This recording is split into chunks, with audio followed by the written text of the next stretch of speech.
First of all, it's great to be here. So thank you guys all for being here and covering Nebraska football. I want to make sure I begin by thanking Tony Petitti and the entire Big Ten Conference. In my short amount of time, it's been first class, and all the other coaches have been amazing. I want to thank Trev Alberts, who's here with us. I appreciate him giving me this job and giving me this great opportunity. And I want to make sure I thank everyone back home, everyone in Nebraska. It's been an amazing 6 months, and excited to get to the season. I brought 3 players here with me today: Luke Reimer, Jeff Sims, and Ethan Piper. All 3 of those guys, they're not just here for their own accomplishments, and they're all very accomplished. They're also here because they represent our team. And I know it's just the beginning. We're just getting started. But I like this team. I like our players, and I hope you see really good football this fall. So with that, I'll see what you got. All right, we'll open it up to questions. We'll start right here to our right. Yep. Coach Bill Bender, Sporting News. Week 2, you guys obviously played Colorado. They were in the news yesterday. Huge old school rivalry. I mean, what do you know about that game, and what have you heard about that game since you've come to Nebraska? Well, if you know me, you know that I love college football. I'm a college football junkie. And so I remember the great days, Coach Osborne versus, Coach McCartney, Rashawn Salam, all the great players that played there. I think it's good for college football. I think it's great when we have regional rivalries where fans can drive to them. I think it's good for the game. And so as I was looking at this job, my wife and son and I, we sat down and went on YouTube, watched some of the old games, wanted to make sure they understood what being at Nebraska means and what a game against Colorado means. And so I'm excited for it. Obviously, they're doing a great job at Colorado, and we'll try to do our part to make sure that it's a great thing for college football. All right, we're going to stay to our right. Dustin Schutte, Indiana Sports Beat. Matt, now that you're at Nebraska, I got to ask this question. Are you a chili and cinnamon rolls guy? Yeah, I had never heard of it before, and I was a little scared when I first heard it. But I married a woman who went to culinary school, and as you can tell, I like great food. I love great things, and so I actually went to a recruit's house, and Mom made it for me, and it's a little bit life changing. It's pretty good. So yes, I am. Okay, we're going to go to our left here in the center. Hey, Coach, Steve Marek with Inside Nebraska, part of Rivals. You touched on this a little bit before, but what to you is a successful first season for Nebraska? Yeah, I've really thought about this, right? I mean, we want to compete in every game we play, right? I mean, we play to win the game, as Coach Morris said. So, I mean, we're going to go out and try to win every game. I think there's something bigger, though, for us at Nebraska. There was a time when Nebraska football was feared, and we certainly want to get back to that. We want to be a team that you say, you know what, that team's feared, but we're not at that point yet. We're at a point right now where I believe that we have to take back the respect of what it means to play Nebraska and to be Nebraska. I mean, I want people to respect when they see that white helmet with that red N on it. And so I want our fans to respect us when they pay their money to come watch us play. I want our opponents to respect us. I want all of college football to respect the way that Nebraska plays the game. And most importantly, I want our players to respect what it means to be a Cornhusker and what it means to be at Nebraska. So this season for me is all about us not just earning, but taking back respect and bringing back respect to Nebraska football. And so once you earn respect, then you can talk about being feared, and that's the process we're going to go through. And we're going to stay to our left, Coach. Oliver Vandervoort with Husker Corner. I'm just wondering if there's anything specifically you're doing different to prepare for your first season of the Big Ten than you did for your first season of the Big 12 or with Temple or stuff like that? Yeah, I think I've been very blessed that Coach Osborne has been willing to share some things with me. We have a little bit larger roster than I've had at other places I've been. And so really practicing in the ways that Coach Devaney, Coach Osborne, Coach Solich did for 42 years of really dominance, having multiple stations, multiple drills going on, a lot like we practiced at Penn State. But I hadn't done that for many years, and getting back to it this spring has been really good for us. And so I think that's maybe not about the Big Ten. It's just more about being at Nebraska. I'd be a fool if I didn't ask Coach Osborne what the blueprint is. And he's been, he doesn't talk about plays. He talks about the way they practice first and foremost. And then, I've evolved, being in the NFL, being at different places. This is my 4th head coaching job. I tried to be really intentional taking this job about how am I going to do it. So and I say I mean, I've got great coaches, and they bring a lot to the table, a lot of ideas, and we're going to try to put it together as best we can. We're going to go over here to our right, Coach, in the front. All right. Coach Lynn Harrington, State Line Power 5. How you doing today? Good. How are you? I'm all right. So there's no denying that you have hit the ground running when it comes to recruiting. I mean, it's something that hasn't been seen at Nebraska since Bill Callahan was the coach. And, I mean, you completely locked down the state of Nebraska. I just want to know, was that ideal? Yeah, so, I mean, I think the great thing with, for me was, I don't know if it was great. I mean, I was out of work when I took this job, right? So I had some time.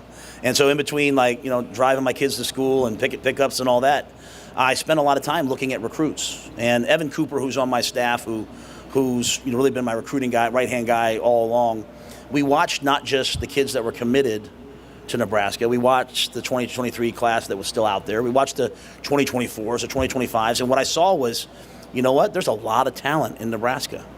And even this year, we had 3,000 kids come through our camps. We wanted to reinvigorate the camps. So everyone from third grade all the way up through seniors in high school. And guys came to our camps, from small towns all across the state that maybe weren't on our radar, but they certainly are now. And so that was all intentional. And that was part of the reason why we took the job. Because if you're strong at home, if there's talent coming from Nebraska, then you're going to win. And we have a certain ratio that we want to have. We want to make sure we always have hometown kids there, guys who grew up, and being a Cornhusker means something a little bit more to them. That's really, really important to me. And so to keep that talent home was good. And I think that's good when you bring a kid in from Florida, you bring a kid in from Texas, to be surrounded by guys that are local, that can take them home, that can, show them a little love, parents that will, adopt them and, be there for them. That's how you have a program like Nebraska take off. We're going to go to our left and back. Yep, go ahead. Thank you, Coach. I'm going to lean on you. When you're a Cornhusker, it means a little bit more. A couple of years ago, Nebraska lost at Wisconsin. Guys were praying on the 50-yard line after the game. Less than 24 hours, the Waukesha parade tragedy occurred where many lives were lost. We give a lot of credit at Wisconsin just seeing your guys there on the field praying less than 24 hours before that happened. As a coach, how are you going to continue to build that culture and that climate that I think your team is really known for throughout the Big Ten? Well, I think our program, our entire program, is built on really one purpose. We have a mission that we want to be the best team in college football and the best program in college football and the way that we do everything. But really our purpose and my purpose for taking this job and being in college football is so that young people, when they're 25, 30, 35, 40, that they say, you know what, my life is better because I went to Nebraska, and people might scoff at that, but that's why we do what we do. And so we try to attack each and every day, every single player in terms of who they are as football players, but who they are as students, and also who they are as people. And young people right now in our society, I mean, there's never been a time where there's been more peril towards our younger generations, right? Coming out of COVID, they're way less resilient. There's way less connections. And so whereas when I grew up, my connections were the Boy Scouts and the high school and the local church and all these things. Kids nowadays are suffering from stress and anxiety and depression. And a lot of it people believe is because they don't have those connections. A lot of kids are just connected to their phones. And so our program, if you watch it, we're out in the community all the time. And Gus Felder, our player development guy, does a tremendous job. And we're impacting the community because I want us to have connections to each other, connections to the community. A lot of education's online now, but even then we're still doing it in our academic environment because kids, they can't leave college and not know how to be in a meeting. They can't learn not how to have discourse. They can't not know how to disagree with people and learn how to listen to other people that disagree. Wouldn't the world be a better place if we all knew how to disagree with each other respectfully? So, and then the spiritual component, whatever their worldview is. We have players that are Christian. We have players that are Muslim. We have players that don't maybe believe in anything. Whatever their worldview is, we're there to walk them through that. We're there to be there for them because who they are as people is way more important than who they are as players. And that might not be popular, and we all want to talk about transfer portals and NIL and all that stuff. That's cool.